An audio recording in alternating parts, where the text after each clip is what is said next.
Welcome to Creepin' It Real. I am Judah. Over the weekend, I watched the Italian horror, Paganini's Horror. And my apologies to all my Italian friends out there for me butchering the pronunciation of many of these names throughout this review. Paganini was a real violinist that this is based off of. He has very little to do with it other than the legend that let me share with you. First of all, he was born in 1782, died in 1840. The legend is that he sold his soul to the devil. Here we go. This is what the internet say. According to the most popular legend, Paganini, like Faust, made a pact with Satan to acquire magical powers, enabling him to create effects on the violin beyond the reach of anyone else. Others thought he was possessed by the devil and coaxed the violin to produce what they took to be the devil's music. Let's watch this trailer and let's just have some fun with it. Today in this house, a contract has been stipulated between Niccolò Paganini and the devil, wherein the musician is granted eternal fame in exchange for his soul. Okay, first thing I would like to mention, here it says that he sold his soul for fame and fortune. Someone took the time to go on IMDb and log this in the goofs of the movie. As you can see here, it says factual errors. The legend is, as I told you earlier, Paganini sold his soul not for wealth and fame, but for the talent to play the violin. The talent which, of course, brought him wealth and fame. So this person wanted to make sure that you understood he didn't sell his soul for fame and fortune. It was to play the violin, and the fame and fortune came with it. Let me know if you found that helpful. Signed, Paganini and Satan. What? Signed Paganini and Satan. Not his government name, Lucifer. He's using his street name, Satan.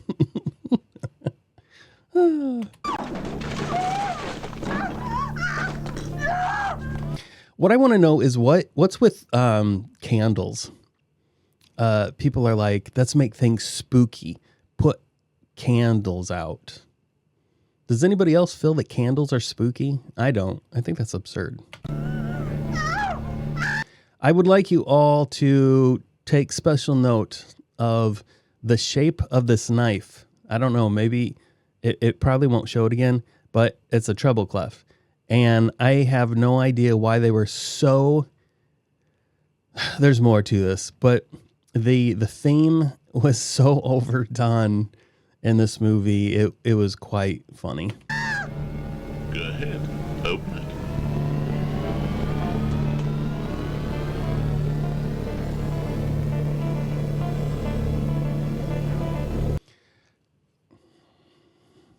Okay, let me get into this for a second. Just so you know, this scroll right here, this is what's going on. We have this band of mostly girls. We have the lead singer, the bass player, and the guitar player are all female. And they're recording their new album, and their producer is pissed off and basically tell them that their new work is just garbage and it sounds exactly like their last album, and they need to get their shit together and write something better. So there's this argument between the producer and the lead singer, who apparently, writes the lyrics or whatever. And there's this huge blow up, and the bass player and the guitarist are in the recording room kind of watching through the window this whole thing go down. Now, it seems like, based on the movie, that they don't actually have a drummer, that they have just some kind of an ancillary musician. Those are people who are not part of the band, but they travel with the band and play with them. And he sees this going down as well. But you can see he has an idea. He's like, oh, I got an idea. And apparently he gets in contact with this dude that you just saw that told him to go ahead and open it. Somehow he has connections. I can only assume that this would be black market connections. because this scroll is an unpublished work from Nikolai Paganini, okay? Still has the wax seal on it and everything. It was never published. According to this movie, it was written for some secret society for dark purposes, okay? So he goes and he purchases this from this guy. I can only imagine, be it that Nikolai Paganini is a real person, a real composer, and supposedly so amazing that on auction, this piece would have gone for millions. Some probably would even say that was, you couldn't even value it. Like you couldn't put a price on it. Couldn't value it. Invaluable. This would have brought so much money, in my opinion. I could be wrong, but somehow this ancillary drummer, has enough cash to throw down for this band that he's not even a full-time member of. He's got to be sleeping with one of these chicks, for sure. That's the only reason, but it still doesn't account for the fact that where did he get this money? So he purchases this, brings it back to the band, and plays it for them on the piano. And they're all like, yeah, let's do this. But then the producer is like, you're saying that this belongs to Nikolai Paganini? We can't play this. I mean, everybody's going to know. And they're like, but no, it was never published. And so they're like, oh, sweet, we can do this. And then the lead singer's like, oh, I've got the perfect lyrics for this song. What's my point? My point is, where did this drummer get this freaking money? And which one of these three chicks from the band is he sleeping with? Because this makes no sense. The effort that he would put into this. And if they had that kind of money to purchase this, why weren't they just paying somebody else? I mean, Katy Perry freaking does it. She pays somebody else to write her music.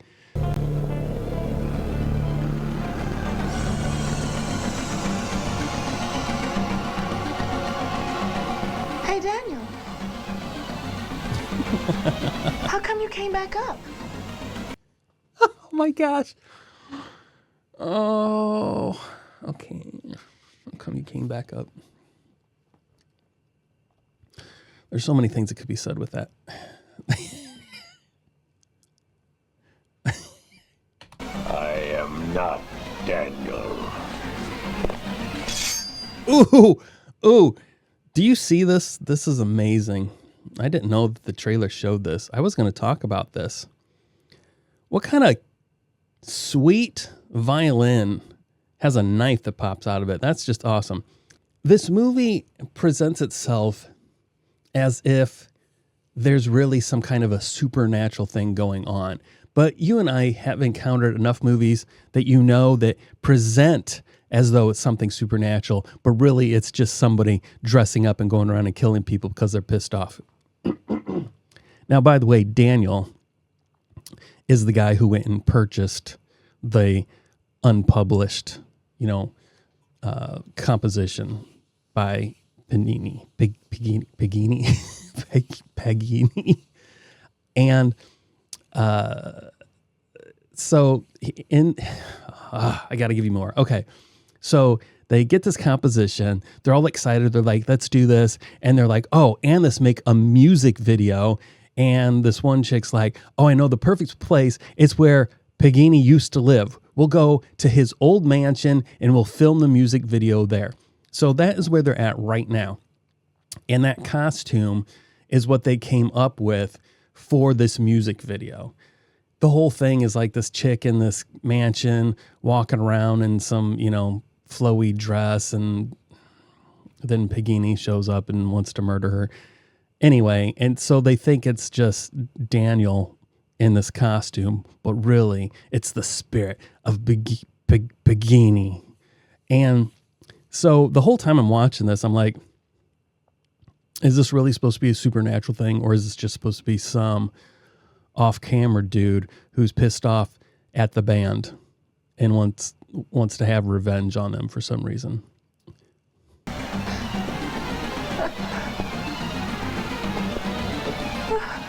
And now you will pay. and you will pay in the only coin I ever accept. Ruples. I will only accept ruples. And this is the ring he wore. I forgot about this. I forgot Do you about reckon? this woman right here. She's the one who apparently owns this mansion, and she's renting it out to them at the moment. And so she's hanging out to make sure that they don't, I guess, F stuff up. She's just there to keep an eye on everything. Recognize it? Right now, they think so that brunette chick that they just showed a second ago, she goes missing. And instead of the band being concerned about where she went, they immediately jump into like, oh, that bitch, she doesn't want to be part of this music video anymore. She thinks she's so special. I mean, it goes crazy. It goes full on cat, like so cattiness about how she's doesn't care about the band and everything. So then this Daniel guy is all like, well, I'll go look for her. Then he goes missing. This is what they're looking at right now. This is what they're right now. She's holding his ring. She's like, wasn't this Daniel's ring?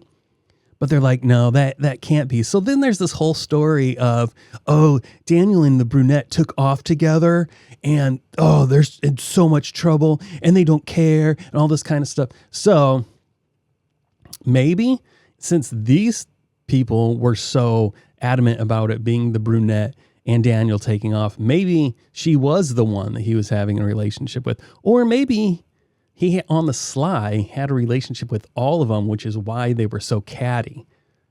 I don't know. Maybe he had them all, you know, kind of just like toying with them. I don't know. I get it. Daniel's playing a joke on us. This actor, this is the video producer, director. His acting was so over the top. Like everything was just so exciting for him. He acted like this little kid that just was like, and that's so exciting. And I get it. It was difficult to watch. Right, Kay? Yes. He would do something like that. Yeah, Daniel, that Right. asshole. A man doesn't turn into a...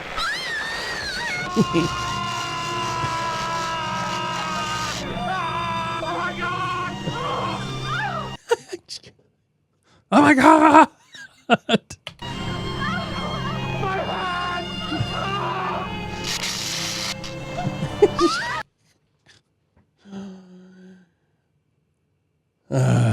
This movie was so horrible. And even though this woman right here has eyebrows, it was very difficult to watch her because it always looked like she didn't have eyebrows. They're like so far down on her brow. It's like almost like underneath her forehead to where it looks like the only reason you can see them right now is because they're slightly lifted up. Like she's almost showing some kind of expression other than bitch face right now. And that's why you can see them. Just so you know, that is the composition right there that they're chasing after. That is the clue to escaping the hell they are in right now. Well, damn.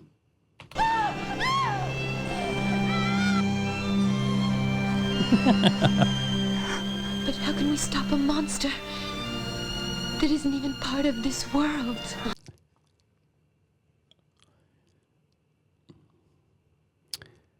I can't show it to you. But there's a body. They're looking at a body right now. I know my image is covering up. You can't really tell, but this is the third person to die. It was the guitar player, and she's all grody looking, all like deformed in the face, bloody and pussy. I'm thinking about it. It's getting me grossed out. Anyway, a very weak gag reflex there. These three women are walking around and they're trying to find the guitar player. And then they see blood on the steps. It was as absurd as the original Resident Evil. It's blood. I hope it's not Chris's blood. So this chick over here, furthest to the left, they see the blood and they're all looking at it like, what is that? And then she just freaks out. Ah, blood! It's so retarded. It's so retarded. Did you like my acting there? I was impressed. I was watching myself on the screen. I was like, damn, bro, you got some chops.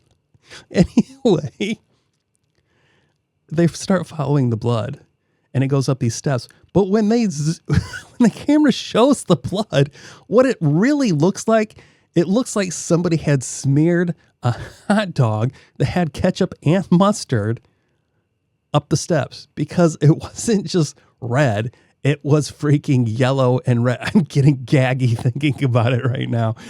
And I don't know how anybody could look at that and be like, oh, it's blood, because it clearly had a whole bunch of yellow with it as well. I would be like, who dropped their hot dog down the steps? This makes no sense. Okay, let's keep going. There you go. See, she's I can only imagine that anybody who is watching this is like, how can you even watch horror movies if this is grossing you out? I don't know. I just, something's getting me right now. Buh. And it doesn't always happen. Body melt. Gosh, dang it. Body melt got me really bad. I mean, it was difficult. The movie called Cyst, that one got me. Street Trash was giving me the dry heaves. And for some reason the first time I watched it, it didn't do it. But now it's getting me for some reason.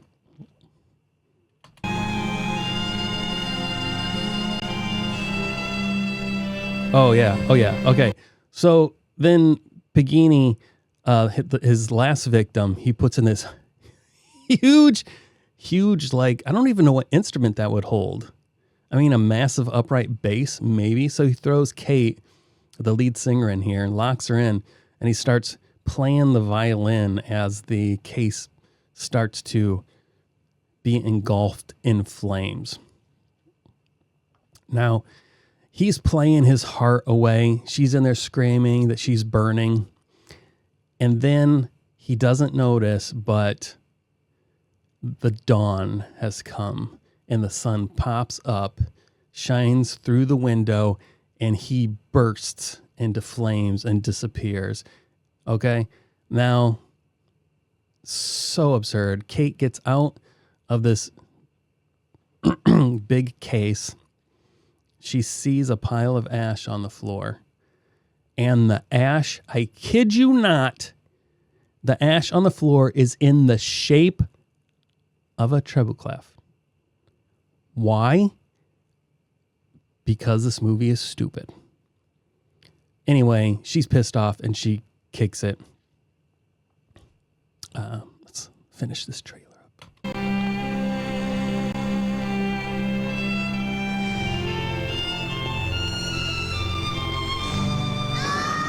Yeah, there she is burning.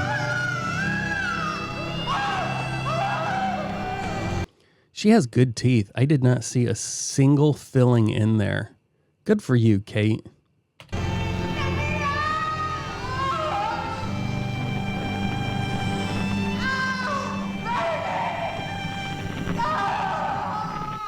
I cannot recommend this movie. I was so bored watching it.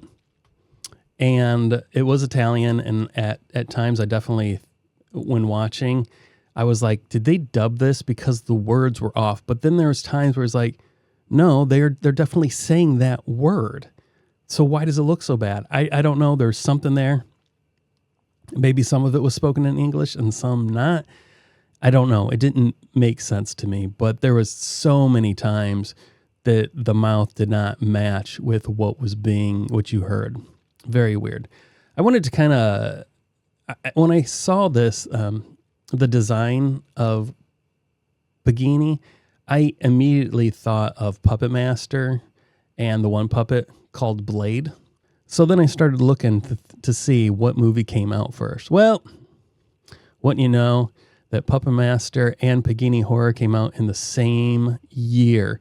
I didn't do enough searching to see if anybody from the crew kind of had a crossover, but I don't know. This is Blade from Puppet Master, and this is Paganini.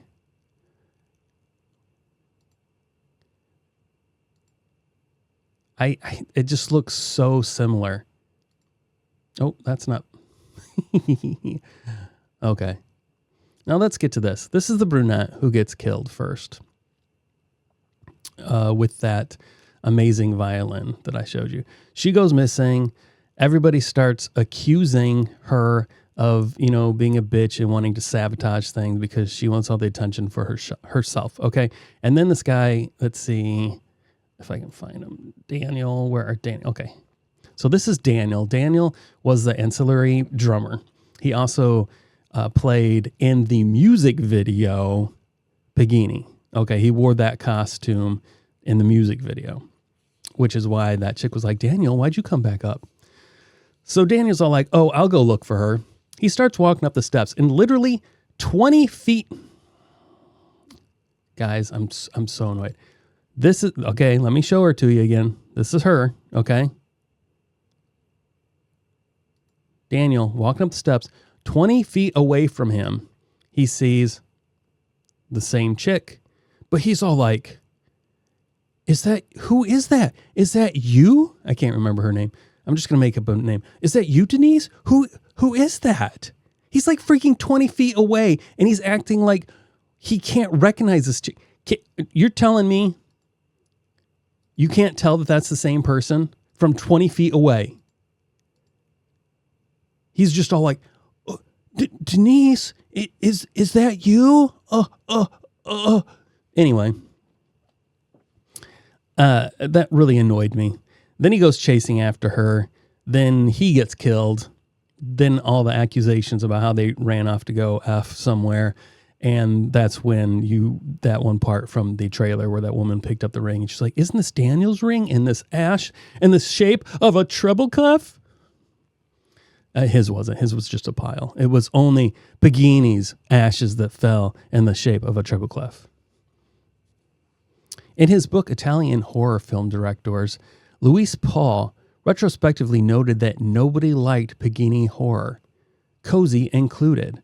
Now, Luigi Cozy is the guy who, according to this, directed it. Let me see. Let's roll back up here. Yeah, it says directed by Luigi Cozy. So, this guy, Luis Paul, says that not even Cozy liked the movie. It says, in his book, Horror and Science Fiction Films, Donald C. Williams described the film as having premise that are promisingly absurd, but much of the movie plays like a routine slasher story. I highly agree with that. This is why for a very long time I thought, even though there was like special effects showing like electricity and people burning, I was like, there has to be something going on here. There has to be just some past band member that's pissed off, that's there killing people, because it doesn't make sense the way this is playing out. Very slasher-esque. And so I'm glad I'm not the only person who kind of felt that. I do want to point out that the original idea was far from what actually got made. Part of the original idea was for this home to be like portions of it. There was like some kind of a weird time warp. Like you might go into one room and the time period would be different, and therefore you would de-age, or you go to another room and you would be older. And so the movie was meant to have kind of this weird time warp going on where the characters would be aging and de-aging throughout the film. Also, from what I read, the kills were supposed to be more dramatic, but when things really came down to it, hands had exchanged from producers, and the final producer's hands who, it landed in was like, hey, you got to cut this stuff out. We just don't have the budget to pull these effects off. And so Luigi Cozy he didn't get the movie that he wanted. He had to work with what he was provided. According to what it said, he was like handed a camera and this mansion, and they just said, Well, here you go. Get to it. And so he had to just work with what he had, which is a bummer. This is a review left by an audience member on IMDb. This is Davey Dissonance. This is what he has to say. Some musical broads decide to record an unpublished Paganini song, which ends up opening a portal to hell or something. Paganini horror is bad. The story is incoherent and idiotic. It's like, I get where they were going with it, but they just throw in random shit all over the place. It doesn't make sense to the story. Believe me, it doesn't. The movie starts off with this little girl sitting next to her mom who's in a full bathtub taking a bubble bath. The little girl is like dipping her doll's hair in the bathtub. She has this really devious look on her face. And then she starts like washing her doll's hair. And then she gets the dryer and it's drying her doll's hair off. And I'm like, this kid, I don't trust this kid. And she just gets this look on her face and she just chucks this hair dryer into the bathtub with her mom and kills her mom. Then suddenly we jump to these three women recording a song. I was like, what just happened here? I thought this was about some violinist. Where is the, what is this little girl murdering her mother? And who? I am so confused. And this was just within the first 5 minutes of the movie. So he is not lying about the just throwing random shit in there. Some of the killing sequences were fun and bloody, but this is one of those rare occurrences to where the bad acting was actually a lot more entertaining than the violence. That's kind of a, I don't know. Anyway. I literally almost crapped blood. You might want to get that checked out. Hemorrhoids do that. With laughter from it. It also has some pacing issues, like 2 music sequences of some rock songs. One of them, deliberate ripoff of Bon Jovi. Some may or may not like, but at least you get to see chicks in tight pink spandex revealing the curvature of her succulent buttocks. So that counts as something. When did he post this? Okay, so this was November 5th, 2019. So you know this guy got Me Too'd the next year. Anyway, this this made me laugh so much. The succulent buttocks. Look, the women in the band, other than my personal opinion here, okay? Just like with this movie, it's my personal opinion. You know, all the women in the band were relatively attractive. I was not into that lead singer, but that guitar player and the bass player were very pretty. And he's talking about the guitar player that had the pink spandex on. But she was very thin and she had no bottom to speak of, in my personal opinion. That was a very funny thing for him to say. And I know he's just saying it just for the lols, but she did not have a butt. She was very attractive, but there was no butt to be seen. So there you go. Plus, the effects are poorly shot, looked R word in the end. Sigh. I think it's genuine shit show masterpiece of unintentional humor and weirdness. I struck gold with this one. Loved it. This guy gave this an 8 out of 10. He was loving it. He found so much enjoyment in this movie. I, on the other hand, did not. I mean, there's definitely a few things that I laughed at, mostly the absurdity, like that treble clef that I kept talking about. Why they kept feeling that they needed to throw that in the movie for some kind of continuity with music was just so stupid to me. No way I'm giving this an 8 out of 10. Let's see if we can find somebody. Oh my gosh. This person gave it a 1 out of 10. Oh, and their review is too long. I'm not reading that. Here's another one. This is a 1 out of 10.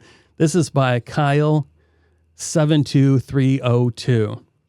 Maybe it was just atrocious dubbing. Thank you. Okay, I'm not the only one. Maybe the translators were underpaid. That 1 star is for the costume department. Oh my gosh. He gave it 1 star for the costume. Okay, that 1 star is for the costume department. I had to think about that for a second. There were some funky dresses. How on earth did this movie even get made? This isn't the only movie you should be asking that question about. So there you go. Oh, here's another 1 out of 10. That's another long one. Oh my gosh. Most of these are 1 out of 10s. Oh, holy smoke. Wow. Okay. The majority of these are below 5 stars out of 10. But there's a good amount of 6s in here. So they're saying just slightly above average. When it comes to me, I cannot recommend this movie to anybody who wants to just sit down and enjoy a movie on their own. If you're hanging out with a buddy and want to die laughing about the absurdity of it, then I would definitely give this a 6 out of a 10 with that slight buddy bump. If your buddy's not with you, I'm giving you a 4 out of 10.